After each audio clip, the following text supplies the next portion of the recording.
Selamat siang para sahabat sehat. Jumpa kembali dengan saya, Dr. Puali Brana, spesialis kebidanan dan kandungan dari Kota Malang, Jawa Timur, Indonesia. Tentunya di channel yang sama, Puas Channel, edukasi kesehatan wanita menuju hidup yang berkualitas.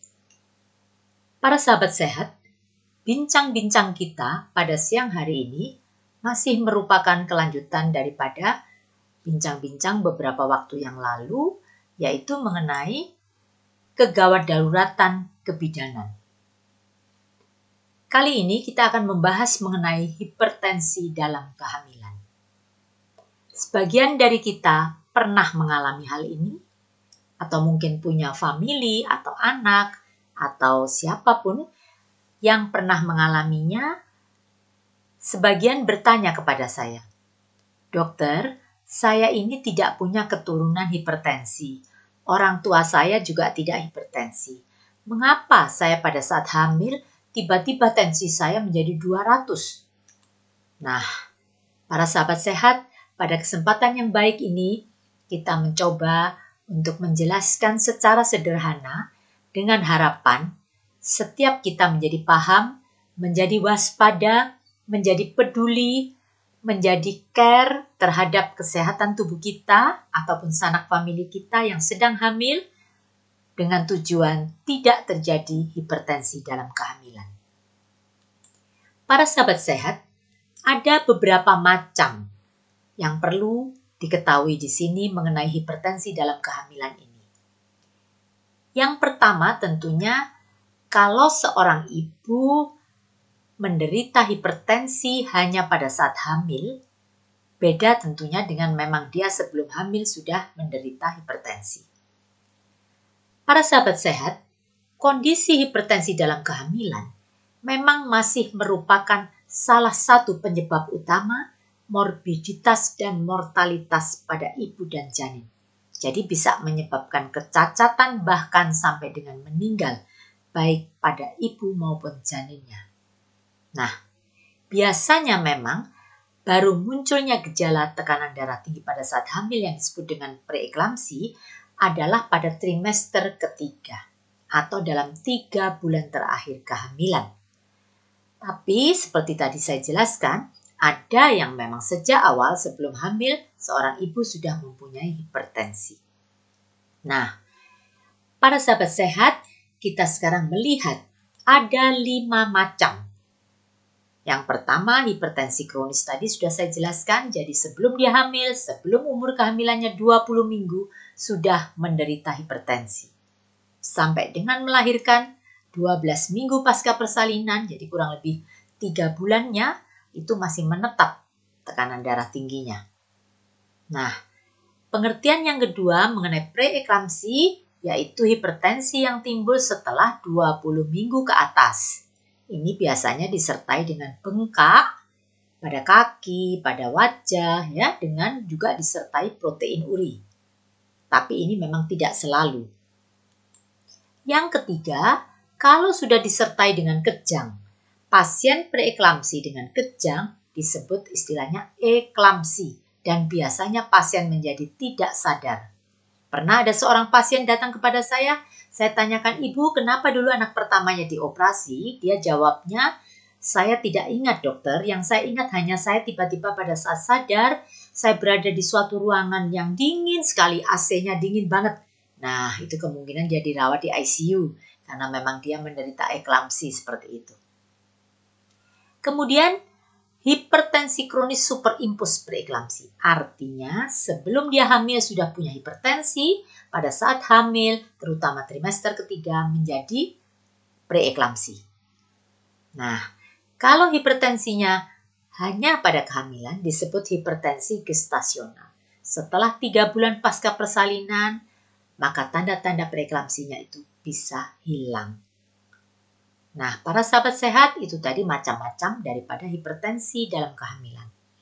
Sekarang yang penting diwaspadai dan penting untuk dicermati bahwa kita tidak boleh meringankan preeklamsi.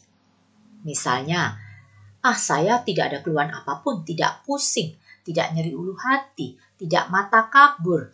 tensi saya toh hanya 140/90. Nah, ini tidak boleh kita meringankan preeklamsi.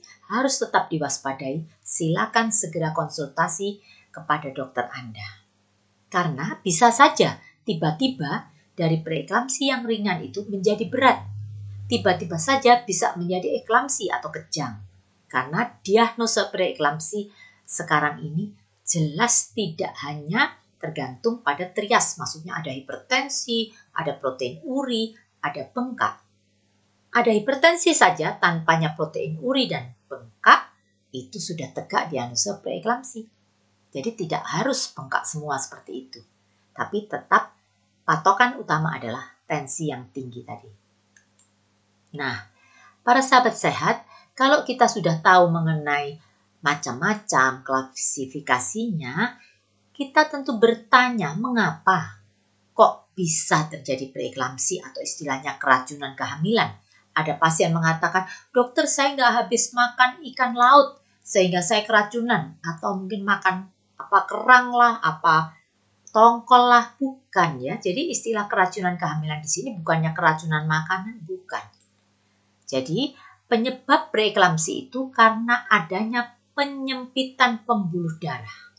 Sehingga menyebabkan pasokan darah yang membawa nutrisi kepada janin itu tidak nyampe. Sehingga pada pasien preeklamsi sering terjadi ibunya yang gemuk, bengkak semua, tapi bayinya kurus kecil. Istilah kedokterannya IUGR, Intrauterine Growth Retardation atau KMK, kecil masa kehamilan. Baru-baru ini saya menolong seorang ibu dengan berat badan 96 kilo, bayinya lahir hanya 2 kilo 1 ons saja, padahal 9 bulan, bukan prematur. Nah, itu menjawab mengapa bayinya kecil, karena terjadi penyempitan pembuluh darah sehingga pasokan darah atau pasokan makanan dari ibu tidak bisa nyampe kepada janinnya. Nah, para sahabat sehat, kalau kita sudah tahu mengenai penyebabnya, ini juga penting diketahui. Ada beberapa hal yang merupakan faktor risiko. Bukan penyebab ya, tapi faktor risiko. Yang pertama, primipara, kehamilan pertama. Mengapa ini sering terjadi preeklamsi? Karena memang bagi seorang ibu yang baru pertama kali hamil, bayi itu walaupun anak kita, darah daging kita, dia merupakan benda asing. Bisa terjadi reaksi imunologis antara darah ibunya dengan darah bayinya. Sehingga ini merupakan faktor risiko terjadinya preeklamsi. Kemudian ada riwayat keluarga yang preeklamsi. Kemudian riwayat preeklamsi pada kehamilan yang lalu pun juga merupakan faktor risiko untuk terjadinya preeklamsi berulang. Kemudian faktor risiko berikutnya adalah umur ekstrim hamil. Umur ekstrim adalah terlalu muda, kurang dari 20 tahun, atau terlalu tua, lebih daripada 35 tahun. Para sahabat sehat yang saat ini mungkin sedang hamil anak pertama di usia 37 tahun, tidak usah terus jadi parno atau jadi takut begitu ya. Saya katakan ini bukan penyebab, hanya faktor risiko. Jadi perlu diwaspadai. Kalau umur Anda saat ini 37 tahun sedang hamil anak pertama, rutinlah kontrol. Tentu dokter akan memberi penata laksanaan yang tepat untuk mencegah terjadinya preeklamsi. Kemudian faktor risiko berikutnya, kalau seorang wanita punya penyakit penyerta, misalkan punya diabetes, punya sakit ginjal, punya sakit yang lain-lain. Kemudian adanya kehamilan kembar, ini pun juga merupakan faktor risiko. Logis ya, karena anak satu aja udah merupakan benda asing, apalagi janinnya 2. Terjadi reaksi antigen antibodi yang lebih hebat lagi. Kemudian faktor risiko berikutnya juga obesitas. Ibu yang start hamil di berat badan katakanlah 80 kilo dibandingkan dengan seorang ibu yang start hamilnya di berat badan 50 kilo, yang lebih gemuk ini tadi mempunyai faktor risiko lebih tinggi untuk terjadinya preeklamsi. Sekali lagi, dengan penjelasan ini tidak usah menjadi takut, tapi lebih waspada, lebih care. Jadi periksa kehamilan, kalau datang kepada dokter kandungan untuk dilakukan katakanlah USG, jangan sebelum apapun tiba-tiba langsung begitu naik tempat tidur langsung tanya, dokter anak saya ini cewek apa cowok? Ya, Padahal USG itu sekali lagi saya tekankan bukan untuk sekedar mengetahui itu cewek atau cowok bayinya, tapi untuk mengetahui kesejahteraan janinnya. Bagaimana kondisinya, berapa beratnya, bagaimana ketubannya, bagaimana plasentanya, letaknya di mana, dan sebagainya. Disitulah perlunya alat bantu USG ya. Sekali lagi para sahabat sehat, kalau mendengar kata preeklamsi tadi kan sudah saya katakan jangan meringankan. Jadi preeklamsi kalau secara definisi kalau dia termasuk preeklamsi berat itu tekanan darahnya lebih dari 160/110 ya. Tapi kalau sudah disertai kejang walaupun tensinya hanya 140, namanya bukan lagi preeklamsi tapi eklamsi ya. Jadi prinsipnya kalau preeklamsi masih ada tempat untuk tidak melahirkan bayi kalau memang bayinya masih prematur, dirawat seater mungkin. Maksud saya supaya bayi itu siap lahir pada saat umur kehamilan yang cukup, bukan bayi prematur. Nah, kalau sudah terjadi yang disebut dengan preeklamsi berat atau bahkan impending eklamsi itu lebih waspada ya, tensinya lebih tinggi, sudah ada komplikasi, bahkan yang paling parah sampai dengan tidak sadarkan diri. Nah, para sahabat sehat, kalau tadi saya katakan preeklamsi, kalau kejang namanya eklamsi, ini ada tengah-tengahnya. Impending eklamsi, maksud saya di sini adalah ancaman terjadinya eklamsi. Dikatakan impending eklamsi kalau dia preeklamsi, ya tidak peduli ringan, tidak peduli berat, tapi ada gejala salah satu atau salah dua atau salah tiga daripada gejala-gejala ini. Pusing kepalanya, pandangan matanya kabur, dan nyeri ulu hati. Jadi jangan dianggap enteng, katakan, aduh saya ini hamil kok tiba-tiba saja ini saya sakit mah ya, nyeri ulu hati saya parah, sampai pusing, sampai mau muntah. Nah ini hati-hati, harus periksa. Betul itu sakit mah ataukah dia impending eklamsi.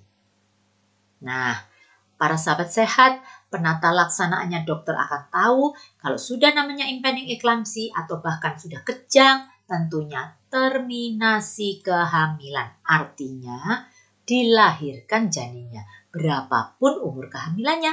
Karena ini kita jujur saja harus cepet-cepetan nututi nyawanya si ibu. Maksud saya bukan berarti kita membiarkan bayinya tidak tertolong ya. Dua-duanya harus selamat, tapi terutama si ibu. Nah, bayi yang kecil, mungkin bayi yang prematur, tentunya akan dirawat oleh teman sejawat dokter anak konsultan neonatologi ya. Tentunya semua berharap baik ibu maupun bayi akan selamat. Tadi sudah saya jelaskan di depan kalau eklamsi itu kejang. Berapapun umur kehamilannya harus diterminasi. Nah, komplikasi yang bisa timbul, ini saya jelaskan bukan untuk menjadi takut, tapi kita untuk semakin waspada dan semakin peduli dengan kondisi kehamilannya. Ya, bisa terjadi tidak sadarkan diri, bisa terjadi yang disebut HELLP syndrome, DIC, ödem paru, gagal ginjal, kebutaan. Nah, wah, kok ngeri-ngeri semua gini dokter? Sekali lagi saya katakan ini kalau tidak tertangani dengan baik bisa terjadi komplikasi ini. Sebaliknya, kalau tertangani dengan baik sejak awal kehamilan, diberikan asupan gizi yang baik, diberikan vitamin, pencegahan untuk tidak jatuh dalam kondisi preeklamsi, tentunya akan didapatkan hasil yang optimal, baik ibu maupun janin yang sehat dan selamat. Sedikit saya sampaikan, mungkin ada yang menyaksikan channel YouTube saya, Anda seorang bidan, peran Anda sangat penting. Bagaimana mencegah, bagaimana memberikan pengobatan atau pertolongan pertama yang benar pada pasien preeklamsi, dan bagaimana Anda bisa merujuk yang benar. Karena mohon maaf, selama ini saya sering mendapat rujukan sampai kejang datang di UGD tidak diberi infus. Nah, peran bidan untuk melakukan pencegahan, pengobatan, dan rujukan yang benar, saya minta tolong bantu saya, bantu kami ya, para SPOG tidak bisa berbuat apa-apa kalau rujukannya nggak benar. Karena sampai di UGD sudah kondisinya jelek, sudah mungkin bunyi jantungnya bayi sudah hilang. Nah, kan jadinya sedih ya kalau tidak berakhir dengan baik. Para sahabat sehat, sekali lagi dengan penjelasan ini, tidak usah menjadi takut, justru penapisan harus lebih intens, harus lebih waspada. rujukan dini berencana. Tentunya ini semua akan membuahkan hasil yang membahagiakan, yaitu ibu dan bayi selamat. Begitu para sahabat sehat, kalau ada hal-hal yang kurang jelas di dalam pemaparan saya kali ini, silahkan tulis di kolom chat atau mau wapri saya ya, WA pribadi kepada saya silahkan. Atau mungkin Anda sudah mempunyai dokter sendiri, silahkan bertanya kepada yang terdekat, tentunya bidan atau fasilitas kesehatan tingkat pertama atau dokter kandungan, silahkan. Yang penting dengan adanya pemaparan hipertensi dalam kehamilan yang merupakan salah satu kegawat daruratan kebidanan, itu menjadi kita lebih waspada dengan tujuan satu, meningkatkan kualitas hidup wanita Indonesia, menurunkan angka kesakitan maupun kematian ibu dan bayi. Salam sehat dari saya, Dr. Pua dari Kota Malang, Jawa Timur, Indonesia.